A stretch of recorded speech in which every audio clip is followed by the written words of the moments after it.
আমরা তোমাকে চ্যালেঞ্জ করছি, আমরাও তোমাকে দেখে নিব যে তুমি কি করে মালদার বুকে বিচরণ করছো, চলাফেরা করছো। বড় বড় কথা, 6 ফুট লম্বা এখানকার মুখ্যমন্ত্রী হয়ে গেছে রহিম বক্সি, কলম বাগানে আয় দাঁড়িয়ে আছে। চ্যালেঞ্জের পাল্টা হুঙ্কার, হুঁশিয়ারির পাল্টা হুঁশিয়ারি। শুভেন্দু অধিকারী সংকল্প সভা ঘিরে এভাবেই পারদ চলল মালদার রাজনীতি। শুক্রবারই হাইকোর্টের অনুমতি নিয়ে মালদার চাঁচলে সংকল্প সভা করলেন বিরোধী দলনেতা শুভেন্দু অধিকারী। আর এর কয়েক ঘন্টা আগেই হুঁশিয়ারি দিলেন মালদা জেলা তৃণমূলের সভাপতি আব্দুর রহিম বক্সি।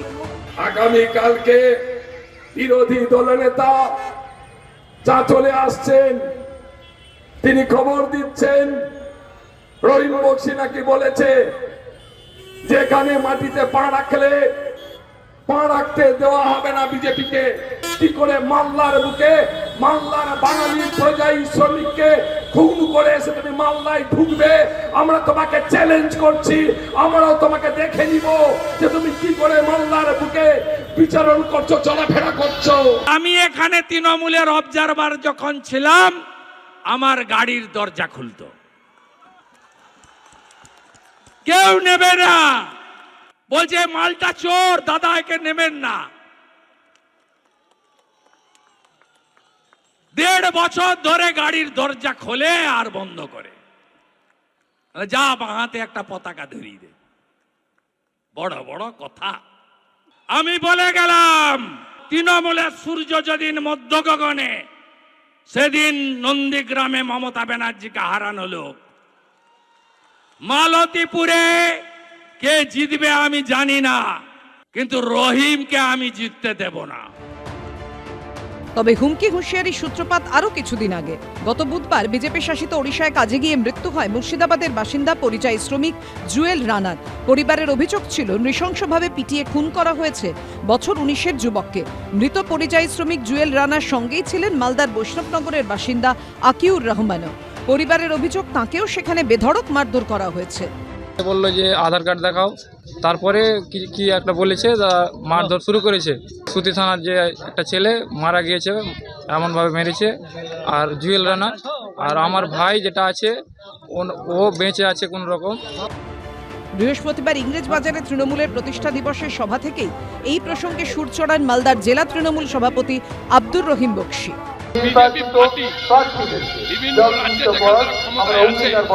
বাঙালিদেরকে ধরে ধরে মারছে, মেরে ফেলছে, মারছে।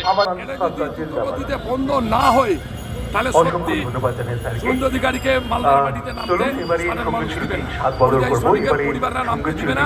তৃণমূলের জেলা সভাপতি জানেন না যে কার রাজনৈতিক ক্ষমতা কতটুকু। উনি এমনভাবে কথাগুলো দীর্ঘদিন ধরে বলেন যেন মালদা জেলা যেন ওনার পৈতৃক সম্পত্তি। উনি এখন তৃণমূলের কেষ্টমণ্ডল হওয়ার চেষ্টা করছেন। যত ওনারা এরকম কদাচিৎ ভাষায় ব্যক্তি আক্রমণ করবেন, তত তাদের মতো একটা নিম্ন রুচির দলে তাদের নাম্বার বাড়বে। তারা যে বলেন যে বিভিন্ন রাজ্যে বাঙালিদের উপর অত্যাচার হচ্ছে, এগুলো সর্বৈব মিথ্যা কথা।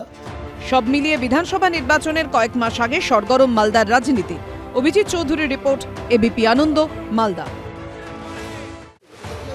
প্রাথমিকে নিয়োগ দুর্নীতিকাণ্ডে তার বিরুদ্ধে আগেই চার্জশিট দিয়েছে এনফোর্সমেন্ট ডিরেক্টরেট। এবার কারামন্ত্রী চন্দ্রনাথ সিনহার বিপুল পরিমাণ সম্পত্তি বাজেয়াপ্ত করল ইডি। বাজেয়াপ্ত করা হয়েছে মোট 13টি সম্পত্তি, যার মধ্যে রয়েছে 4টি ফ্ল্যাট ও 9টি জমি।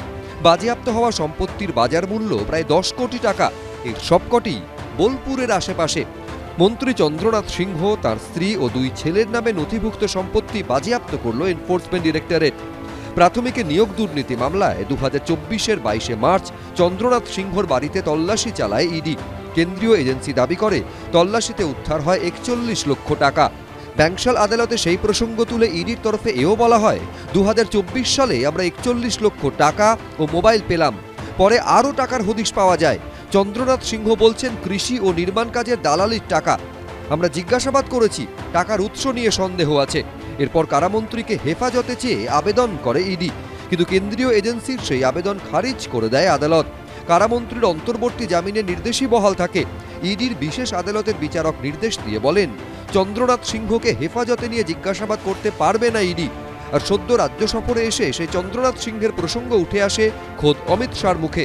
মমতা ব্যানার্জি इस बात का जवाब दे सकती है कि आपके मंत्रियों के ठिकाने पर से 27 करोड़ रुपया मिलता है, आपकी कोई अकाउंटेबिलिटी नहीं है। पार्थो चैटर्जी जेल में जाते हैं, ज्योति प्रिय मलिक जेल में जाते हैं, अनुव्रत मंडल जेल में जाते हैं, जीवन कृष्ण शाह जेल में जाते हैं, माणिक भट्टाचार्य जेल में जाते हैं, चंद्रनाथ सिन्हा जेल में जाते हैं, कुणाल घोष 3 साल जेल में रहकर आते हैं। পুজোর পর একাধিকবার সিজিও কমপ্লেক্সে তলব করা হয়েছিল চন্দ্রনাথ সিংহকে। ইডির তলবে একাধিকবার হাজিরাও দেন তিনি। আর এবার চন্দ্রনাথ সিংহ ও তার পরিবারের সদস্যদের নামে থাকা বিপুল পরিমাণ সম্পত্তি বাজেয়াপ্ত করল ইডি। এটা তদন্তের বিষয়। তদন্তকারী এজেন্সি তারা ভোটের আগে সক্রিয় হন, তারা বিজেপি ইস্যু করতে পারে এমন কিছু ইস্যু তৈরি করে দেন, কিন্তু তা নিয়েও এক্ষুনি মন্তব্য করব না। এটা সংশ্লিষ্ট ব্যক্তি বা তার আইনজীবীরা তারা এর বিস্তারিত বলতে পারবেন। শুধু এক চন্দ্রনাথ সিনহা নয়, আরও অনেক লোক আছে। সেই কারণে প্রত্যেকটি তৃণমূল নেতার হাতে হাত করা পড়বে যারা চুরি করেছে। অতএব এখনও তদন্ত চলছে, আর বিজেপি সরকার এলে ওই তদন্তের গতি আরও বৃদ্ধি পাবে। ইডি সম্পত্তি বাজেয়াপ্ত করা নিয়ে প্রতিক্রিয়ার জন্য ফোন করা হলে কারামন্ত্রী চন্দ্রনাথ সিংহ ফোন ধরেননি। প্রকাশ সিনহা, এবিপি আনন্দ। এবিপি আনন্দ, এগিয়ে থাকে, এগিয়ে রাখে।